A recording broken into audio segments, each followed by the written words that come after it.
of the African History Network, host of the African History Network show. It is Sunday, April 16th, 2023. And I'm getting ready to do another session of my 12-week online course dealing with Black resistance movements from the Haitian Revolution to the U.S. Civil War, Civil Rights Movement, and Black Power Movement. We're going to start that here in a few minutes. But I wanted to talk about the Colfax Massacre of April 13th, 1873. So there were articles written this past week dealing with the 150th anniversary of the Colfax Massacre. Okay. And this took place in Colfax, Louisiana. And you had 150 African Americans who were killed in their fight for political power. All right. And the Colfax Massacre is looked at as the bloodiest single incident of Reconstruction violence and murder, etc., that took place during the Reconstruction Era, which is 1865 to 1877. Okay. And this is the period right after the Civil War ends. If we look at, so there's a couple of quick articles we're going to look at here. And this deals with also understanding a history of a struggle over political power in this country, and understanding how politics is the legal distribution of scarce wealth, power, and resources, and the writing of laws, statutes, ordinances, amendments, and treaties, their adoption, interpretation, and enforcement.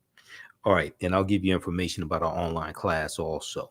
So April 13th, 1873, the Colfax Massacre took place in Colfax, Louisiana. This is a piece here from the Zen Education Project that gives us a synopsis of what happened. And this is a famous sketch right here, the Louisiana murders gathering the dead and wounded. This is a famous sketch right here of African Americans, the aftermath of the Colfax Massacre. Okay, so the Colfax Massacre occurred in Colfax, Louisiana on Easter Sunday, April 13th, 1873. Easter Sunday, April 13th, 1873. Republicans had narrowly won the 1872 presidential, the 1872 election to retain control of the state of Louisiana, the state politics. But Democrats contested the results. Okay. Now, this is before the party realignment took place that began in 1928 with what's known as the Lily White Movement of 1928, the Lily White Movement of 1928. And it's going to be the Lily White Movement that causes African Americans to start to switch over from the Republican Party to the Democratic Party. And briefly, the Lily White Movement was the Republicans' effort to appeal to Southern segregationist Democrats in 5 former Confederate states to get them to vote for Herbert Hoover. Herbert Hoover was the 1928 Republican presidential candidate. He was running against a moderate Democrat named Al Smith from New York. And they implemented a Southern strategy. The Republicans were increasingly ignoring the needs and concerns of African Americans. They were ignoring the rise of the Ku Klux Klan. And it's going to be that starting in 1928, you're going to see this political shift in African Americans slowly start going over to the Democratic Party because they were more receptive to our issues, even though there was resistance, even though many African Americans were leery of the Democratic Party and leery of President Franklin Roosevelt when Roosevelt wins in 1932 and defeats Herbert Hoover. Herbert Hoover only served 1 term.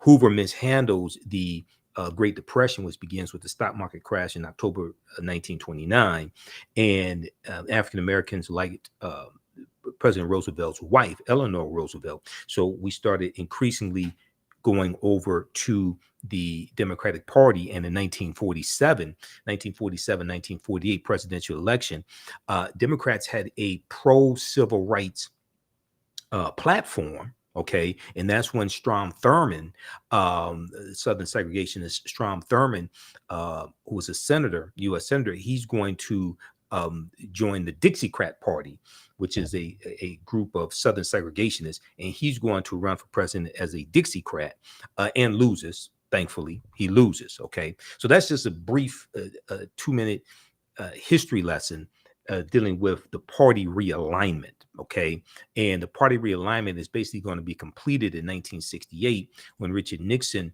wins the presidency, and we know in 64 Nixon wins the presidency. Lyndon Baines Johnson does not run for re-election. Richard Nixon runs a Southern strategy as well, and he runs on the platform of law and order. Law and order means protect white people, lock up African Americans. He runs as a backlash to the Black Power movement and the Black Panther Party for self-defense. He runs as a backlash to affirmative action in 1965. He runs as a backlash to the civil rights movement and any perceived gains that African Americans were making. He runs as a backlash to the rebellions that are taking place, like after Malcolm X is assassinated, and then also as well, like after Dr. King is assassinated April 4th, 1968, the rebellions taking place in 1967 in July in Detroit and Newark, New Jersey, etc. Richard Nixon runs as a backlash to all of that, and he runs another Southern strategy. Okay, so that's just a brief synopsis of this history so we can tie all these events together. Now, when we look at the Colfax Massacre,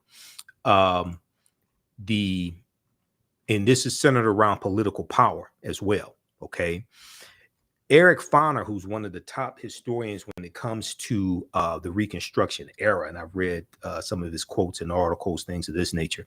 Eric Foner notes the bloodiest single instance of racial carnage in the Reconstruction era, the Colfax Massacre, taught many lessons, including the lengths to which some opponents of Reconstruction would go to regain their accustomed white supremacist authority, including the lengths to which some opponents of Reconstruction would go to regain their accustomed white supremacist authority. We're going to see that after Reconstruction ends, we're going to see these former Confederate states rewrite their state constitutions to impose poll taxes, literacy tests, and to suppress growing African American political power. We see this starting in Florida in 1889, when Florida passes the first law dealing with, they pass 1889, Florida passes the law dealing with the ballots. Okay, it's voter not voter disenfranchisement. It is the what's the word I'm looking for? It's a voter suppression law that they passed in 1889. Okay, and then 1890, Mississippi is going to do the same thing. Poll taxes, that's the word I'm looking for. 1889, Florida passes the first poll tax statewide. In 1889, then 1890, Mississippi does the same thing with the Mississippi State Convention of 1890. 1901, Alabama's going to do it in 1901. South Carolina, 1895. You're going to have Georgia, Oklahoma, etc. These other southern states are going to do this because we were being elected into statewide political office, local political office, as well as in Congress. Okay, we're going to have 2 African-American U.S. senators. We're going to have about 16 in the House of Representatives at one time.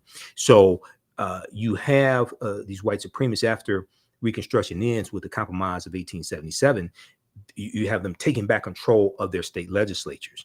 We're going to see in 1879, we're going to see the Black Exodus of 1879 with 6,000 African Americans migrating from Texas and Louisiana primarily. They're migrating from those 2 states primarily, migrating out west. Okay. They're migrating to Kansas in what's known as the Black Exodus of 1879. 6,000 African Americans. Why? Because Democrats took back control of the state government in the 1878 statewide elections. All right. And they're are increasingly imposing harsher laws and suppressing the African American vote. So we're looking for a better way of life, and we're moving out west, westward expansion. We're moving out west and looking for greater chance to own land, and looking for a better way of life, looking for equality, etc. So that's the Black Exodus of 1879. Okay, now, fearful that white militias would attempt to take over local parish governments, fearful that white militias would attempt to take over local parish governments, Republican office holders occupied the Colfax courthouse. They give a description from blackpast.org, which is a really good source. And I use some of their articles in the online classes that I teach, blackpast.org. Here's what happened with the Colfax Massacre of April 13th, 1873. More than 300 armed white men, including members of the white supremacist organizations such as the Knights of the White Camellia and the Ku Klux Klan, okay, attacked this courthouse. When the militia maneuvered a cannon to fire on the courthouse, when the building maneuvered, when the militia maneuvered a cannon to fire on the courthouse, some of the 60 African-American defenders fled while others surrendered. When the leader of the attackers, named James Hadnot, okay, Hadnot, was accidentally shot by one of his own men, the white militia, the white militia responded by shooting African-American prisoners. Now, those who were wounded in the earlier battle, particularly Black militia members, were singled out for execution. The indiscriminate killing spread to African Americans who had not been at the courthouse and continued into the night. So this is just one of the few battles during Reconstruction, or even during the Jim Crow era, which is after Reconstruction ends. This is just one of the few battles over political power. We see the Opelousas Massacre of 1868, Opelousas, Louisiana. We're going to see the Colfax Massacre, 1873, Vicksburg Massacre, 1874 in Mississippi. We see the Clinton, Mississippi riot of 1875, when the federal government failed to intervene. It was President Ulysses S. Grant who failed to intervene this time. He intervened in 1871 and declared martial law in 9 counties in South Carolina, implementing the Ku Klux Klan Act of 1871 to crack down on the Klan attacking and beating up and killing elected officials, including African-American elected officials. But as we see, as we go further into Reconstruction, these are all things that we go in depth into in the 12-week online course that I teach on Sundays.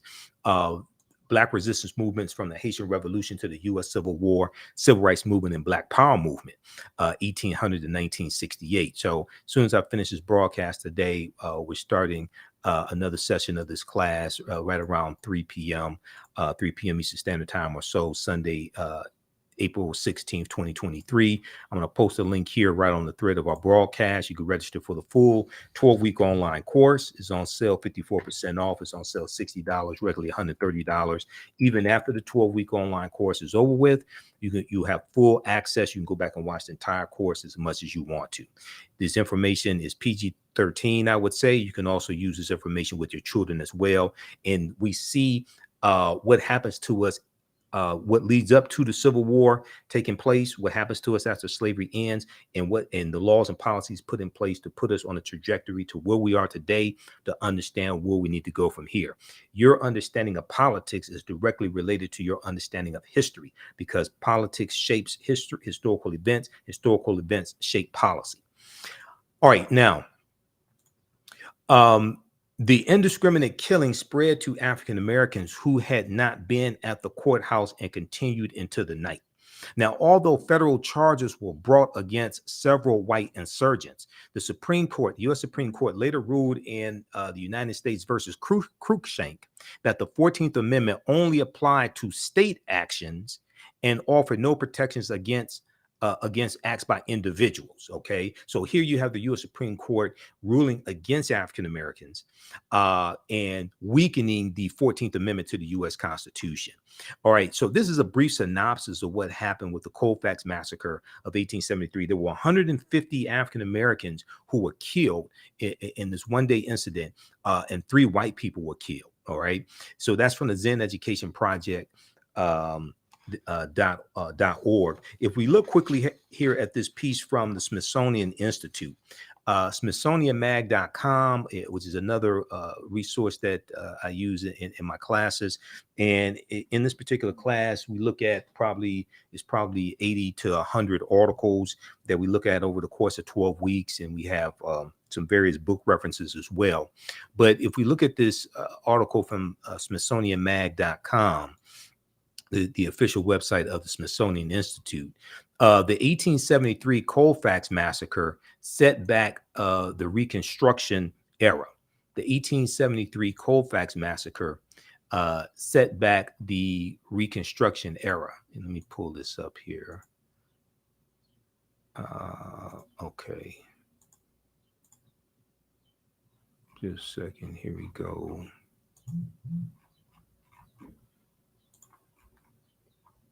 All right, let me close out these ads.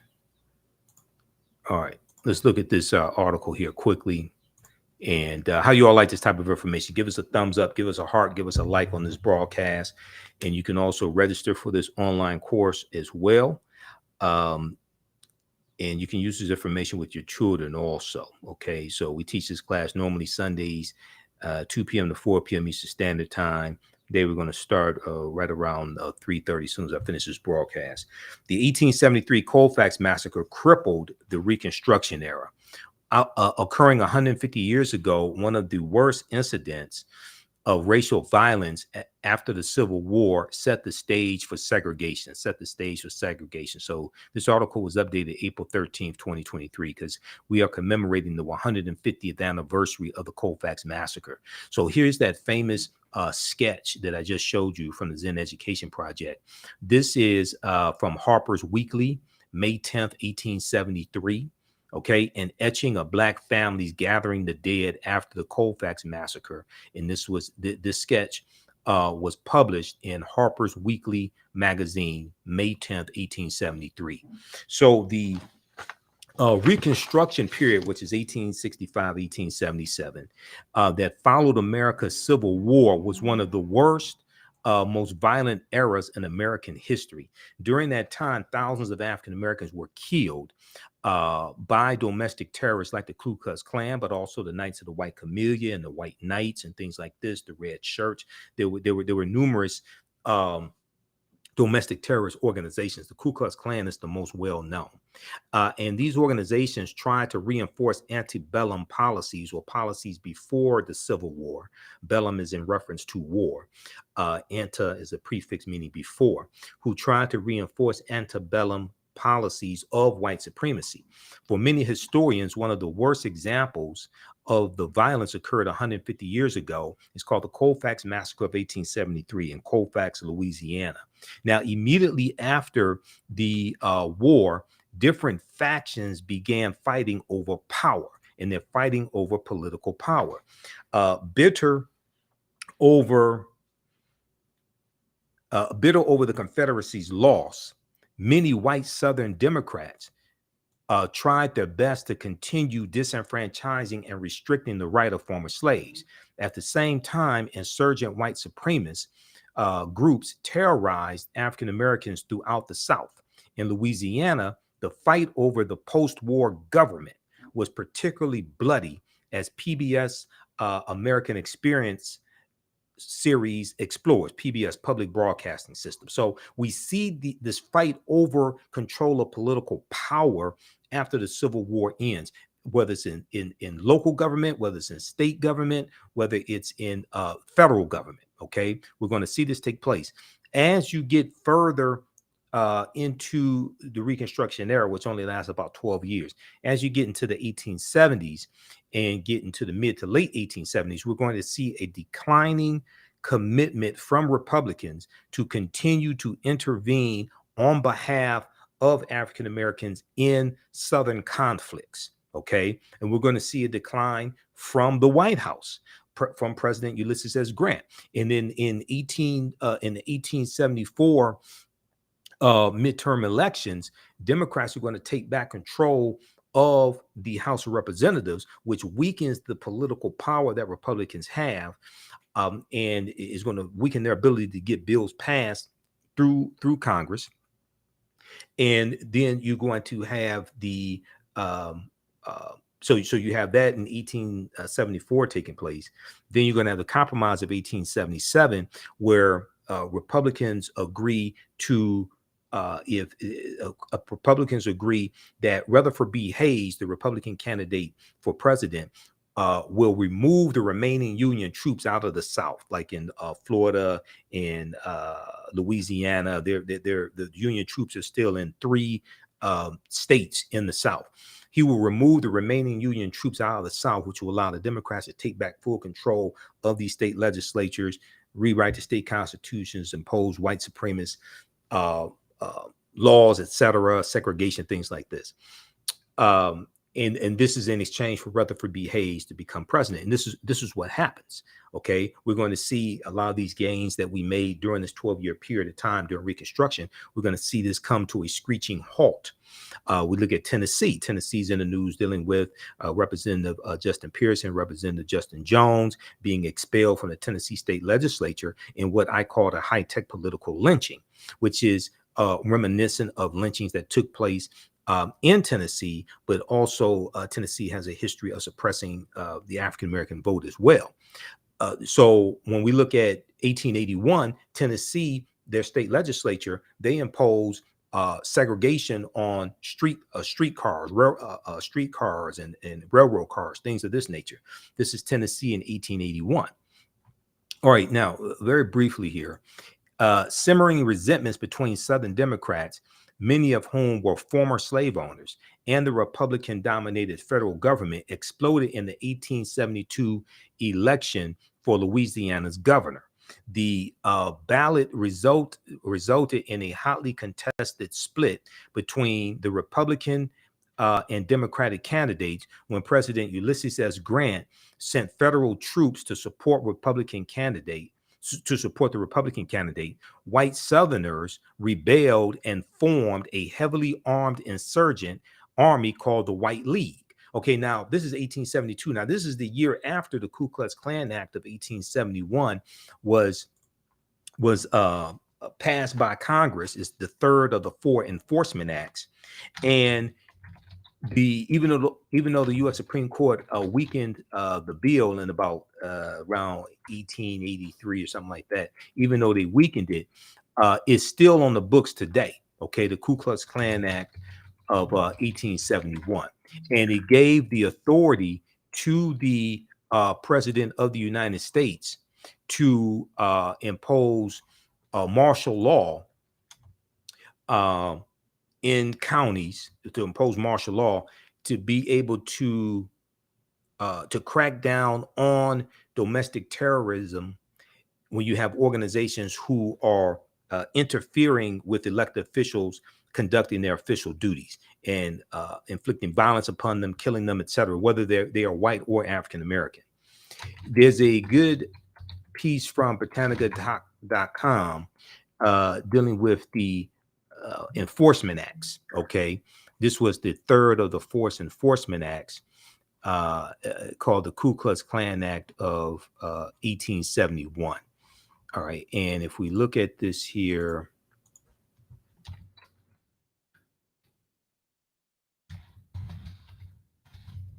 let me see, we could pull this up quickly. Let's see, where is this? Oh, also history.house.gov has information on this as well. So house.gov is the official website of the House of Representatives. History.house.gov is the official website. It's the history section of the U.S.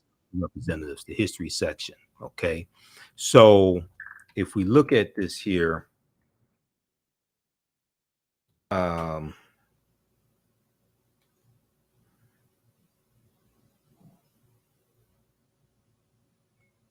All right, just a second here.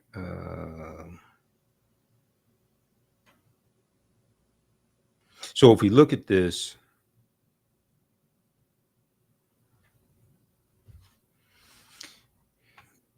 see, this is a lot of history that leads up to what's going on today that a lot of people don't know, don't understand. All right. The Ku Klux Klan Act of 1871. Check this out from history.house.gov. All right, April 20th, 1871. On this date, the House approved an act to enforce the provisions of the 14th Amendment to the U.S. Constitution and for other purposes, also known as the Ku Klux Klan Act. It introduced as H.R. 320 on March 28th, 1871 by Representative Samuel Shalabarger of Ohio. The bill passed the House on April 6th and returned from the Senate with amendments April 14th. Okay, now the Ku Klux Klan Act was the third in a series of increasingly stringent, what are known as enforcement acts that were designed to empower the federal government to protect the civil and political rights of individuals, especially African Americans, though, because we were the main ones being attacked. The 14th Amendment, ratified in 1868, defined citizenship and guaranteed due process and equal protection of the law to all, including 4 million formerly enslaved African American men and women. Okay, vigilante groups like the Ku Klux Klan, however, freely threatened African Americans and their white allies in the South and undermined the Republican Party's plan for Reconstruction. Okay, now the Ku Klux Klan Act made it a federal crime to deny any group or individual the rights, privileges, or immunities or protection named in the U.S. Constitution. Okay, to enforce the law, the president could suspend habeas corpus, which means your right to go to court, habeas corpus, deploy the U.S. military, or use other means as he may deem necessary. Opponents denounced the bill as an unconstitutional attack on state governments and individual liberty. Okay, so you're going to have in October of 1871, nearly 6 months later, okay, it's both chambers of Congress agreed to the conference report on April 20th. President Ulysses S. Grant signs the bill into law, okay, April 20th, 1871. Nearly 6 months later, in October 1871, President Ulysses S. Grant used these powers of the Ku Klux Klan Act in several South Carolina counties, demonstrating the willingness of the Republican-led federal government to take decisive action to protect the civil and political rights of the freed people during Reconstruction, the freed African Americans. Now, that commitment is going to decline as you get further into the 1870s, because as I said, the 1874 midterm election, you're going to have with the 1874 election, Democrats take back control of the House of Representatives. And then when the Clinton, Mississippi massacre takes place in 1875, President Ulysses S. Grant implements what he calls his non-intervention policy. He doesn't get involved in that one. He doesn't send in Union troops, okay? Because they were like, okay, we keep having to do this like every summer. We keep having to intervene in the South, and the political winds were changing, and there was less support to keep advocating on behalf of African Americans. So these are some of the things that lead to Reconstruction ending. So when I hear people like Candace Owens And I hear these right-wing Republicans, and I hear these social media, black social media disinformation agents attacking the Democratic Party. And I'm neither Democrat nor Republican, but I sure as hell ain't stupid. I'm a political commentator and a historian. And I can clearly see, and I study policy, I can clearly see whose policies are most beneficial for African Americans. And I can see who overwhelmingly keeps voting against our own interests. Overwhelmingly, those are Republicans, even though the problems I do have with some Democrats, some of them need to be voted out of office. Basically, all the Republicans need to be voted out of office. If you go to congress.gov and read these bills, okay, and then if you don't read the bill, at least read a summary of the bill, you'll see exactly what I'm talking about. Okay. Also, for more evidence, you can read this document right here, because proper documentation ends all conversation. You can read this document right here. It was last updated February 27, 2023. If you watch the African History Network show, you've heard me talk about it. You watch me on Roland Martin Unfiltered. You hear me talk about it there. You watch me on Faraji Muhammad Show, The Culture, on the Black Star Media Network, Roland Martin's network as well. I deal with this on the African History Network show. Read this right here. Share this with a Simple Simon ass Negro that you know who keeps talking nonsense and doesn't do research. The Biden-Harris administration advances equity and opportunity for Black Americans and communities across the country. This is last updated February 27, 2023. This goes through, this is probably about 26, 30 pages. It goes through, and policy after policy, it breaks down how these policies from the Biden-Harris administration are helping the African-American community. Whether you talk about the American Rescue Plan, the $1.9 trillion American Rescue Plan, the $1.2 trillion infrastructure bill, whether you talk about student loan forgiveness, whether you talk about the Imhotep anti-lynching bill, whether you talk about environmental efforts, cutting energy costs, policy after policy, all throughout. Okay. Are there still things that we want to get? Yeah, but you got a better chance getting it from Democrats than you do Republicans, because Republicans keep voting against everything that we say we want. From the George Floyd Justice and Policing Act to the John Lewis Voting Rights Act, okay, to the Domestic Terrorism Prevention Act, to the Crown Act, which deals with discrimination against African-American hairstyles. Go look across the board, go to congress.gov, look and see, and congress.gov will show you not only will it break down the bill and what it is, and you can read the actual bill there coming from the House of Representatives or the U.S. Senate. Most importantly, it shows you who voted for the bill and who voted against the bill. Okay, everybody, you got a lot of African Americans say they want reparations. Now, most of them can't tell you how to legally get it. And if you watch some of my videos dealing with reparations, we go break that down. The only people that support reparations are Democrats. No Republicans support reparations.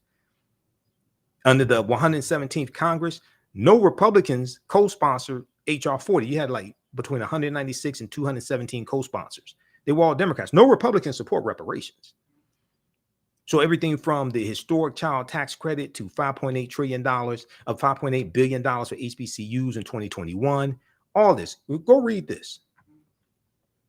This is understanding how politics is the legal distribution of scarce wealth, power, resources, and the writing of laws, statutes, ordinances, amendments, and treaties, their adoption, interpretation, and enforcement, and understanding how to research policy, how to understand the effects that policies have on you, and know who, understand whose policies are most beneficial for African Americans, whose policies would do the least amount of harm, whose policies are the most realistic, whose policies have the best chance to be enacted, and which candidate, which politician, which party can create an environment for you to push your agenda the farthest and get the most accomplished. To be able to come up with a comprehensive, realistic political agenda, you have to understand history, law, economics, and politics. Unfortunately, many of our people don't. But many Americans don't, because Americans are very ignorant when it comes to history. Okay. All right. Now, very quickly, let's go back to this article from Smithsonian Institute, and you can read all these yourself. You don't have to take my word for this. Okay. And I want you to read these articles as well, and you can join us in our online class also, where we get deeper into this information. Similar to the Ku Klux Klan, the White League was a paramilitary group that intimidated and attacked Black residents and white Republicans across the state, said Henry Louis Gates Jr. For theroot.com.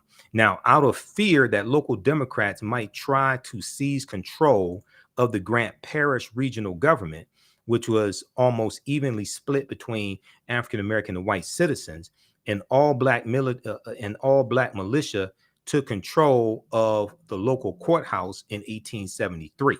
Okay, and all black militia took control of the courthouse in 1873. Soon after, a mob of more than 150 white men, most former Confederate soldiers and members of the Ku Klux Klan and the White League, arrived and surrounded the courthouse. Okay, and we know what happened. Historians aren't sure how many people died in the end, but while records show that the massacre resulted in the deaths of 3 white men, and it's estimated that anywhere from 60 to 150 African Americans were killed.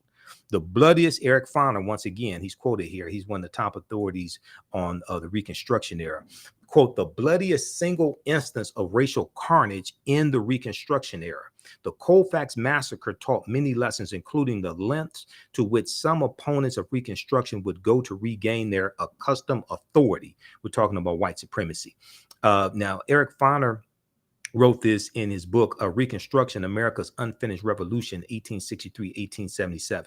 He went on to say, quote, among blacks in Louisiana, the incident was long remembered as proof that in any large confrontation, they stood at a fatal disadvantage.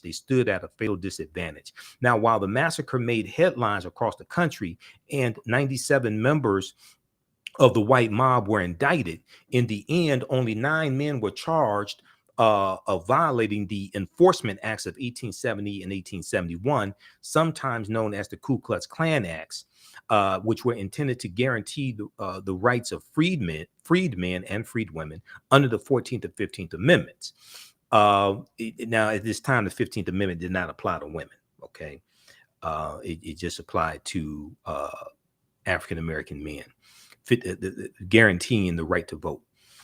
Now, lawyers for the victims believed that they had a better chance of bringing the ringleaders to justice in a federal court, citing conspiracy convictions instead of charging them with murder, which would have been tried in the heavily Democratic state courts. Okay, but the plan backfired. The defendants appealed.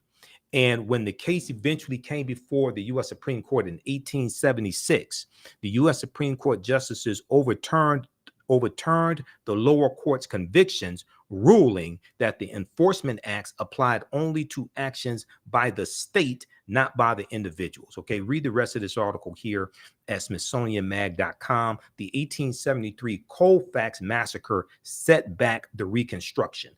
The Reconstruction era, occurring 150 years ago. It was April 13th, 1873, that the Colfax Massacre took place in Louisiana, one of the worst incidents of racial violence after the Civil War set the stage for segregation. All right. Now, very, very quickly, once again, you can register for this 12-week online course that I teach. Black resistance movements from the Haitian Revolution, U.S. Civil War, Civil Rights Movement, the Black Power movement. We're teaching the class today, April 16th. So I'm about to teach it now. As soon as I stop this broadcast here, we're about to join students in my online school. Visit our website, theafricanhistorynetwork.com, We have the information right on the homepage when you scroll down. This class is on sale $60, regularly $130. We do the sessions live. All the sessions are archived and recorded. You can go back and watch it anytime. A year from now, 2 years from now, you can go back and watch the entire class. And then we also have a bundle pack. You get my Saturday class, Ancient Kemet, the Moors, and the Ma'afa, Understand the Transatlantic Slave Trade, what they didn't teach you in school. And the next sessions are those at April. We just had a great class, April 15th, Saturday, April 15th. So you'll be able to watch that one in the previous classes, April 22nd, 29th, and then going into May as well. Okay, and click right here for the full course. Is on sale $60. And then the bundle pack, we scroll down, we have the bundle also. We get both classes for $100. That's a $300 value because there'll be 5 of my lectures in the video library free in streaming format. Okay. Now, the Reconstruction era is not taught uh, very much in schools. Okay. So people know less about the Reconstruction era than they do about the U.S. Civil War. And most Americans' knowledge about the U.S. Civil War is not that good at all either. There's a good article that I reference in the classes. This is from Time Magazine, time.com. And this deals with how schools are failing to teach the history of Reconstruction. Okay. And it deals with how 45 out of 50 states they are not teaching the history of Reconstruction properly, and most of them are really not teaching the history of it at all, or with any significance. If we look quickly here at this article from time.com, let me see here just a second, because they're trying to give me, I already have a subscription, but I don't have time to log in because I have subscriptions to numerous. I'm on to about 35 different news sources on a daily basis. You see me on different shows. You see me on Roland Show, Faraji Muhammad Show. I do local radio here in Detroit also. I'm on 9:10 a.m. the Superstation WFDF. You see me once in a while on the Tammy Mack Show on the Fox Soul Network. Fox 11 Los Angeles interviewed me for a piece on Pio Pico back in February 2023. Pio Pico was the last Mexican governor of California prior to the Mexican-American War of 1846, 1848. And then we know California becomes a state in the Union in 1850 because of the Compromise of 1850. This piece here from Time Magazine, time.com. A new report finds that 45 states are failing to teach students about the period that shaped race relations after the Civil War. Okay. And this talks about Reconstruction. And it draws a parallel between the violence during the Reconstruction era and the violence that we saw displayed during the January 6, 2021 insurrection. Okay. And I've talked about this numerous times on shows, interviews, things like this. We can draw a direct line in history from the Reconstruction era and the political violence that we saw there to what we saw January 6, 2021, when the traitor-in-chief incited these domestic terrorists to storm the U.S. Capitol building to interrupt a constitutionally mandated bicameral, bi-chamber session to take place to certify the votes coming from the states. Okay. Was basically certifying the electoral college votes. Now, in the aftermath of the insurrection a year ago, at the U.S. Capitol building, many leading historians drew parallels between the violence and the Reconstruction era, which is the period of political revolution directly after the U.S. Civil War. Okay. The events we saw reminded me very much Reconstruction era and the overthrow of Reconstruction, which was often accompanied or accomplished, I should say, by violent assaults on elected officials, said Eric Foner, Pulitzer Prize winning historian and author of Reconstruction, America's Unfinished Revolution, 1863-1877. He said this in an interview with the New Yorker magazine, published a week later. Now, scholars say that studying the aftermath of the Civil War, and the U.S. Civil War is 1861 to 1865. And we know April 12th was the anniversary of the U.S. Civil War starting. April 12th, 2023 was the anniversary. It started April 12th, 1861 with the attack on Fort Sumter in South Carolina. Scholars say studying the aftermath of the Civil War of the Civil War can help put in context many of the most seminal events in the U.S. in recent years.